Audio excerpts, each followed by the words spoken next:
And again, this should be a reminder to us that this is not a pathology, but it's common.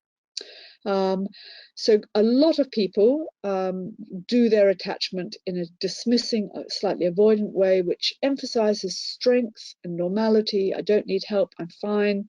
There's a slightly more malignant version of this, in which relying on other people and being dependent or vulnerable is seen as pathetic or bad. And that kind of dismissing attachment is particularly problematic in the forensic settings where Anna and I work, and we see a lot of it there. But in the general population, you tend not to see that kind of denigration of vulnerability.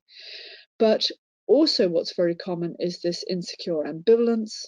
I want to get close, but I mustn't get too close, and which then leads to a kind of oscillation, a very unstable oscillation about getting close and then withdrawing, getting close and then withdrawing. And I'm sure you can see straight away how such people are likely to be A, overrepresented in therapy because they struggle in relationships, and B, wildly overrepresented in couples relationships.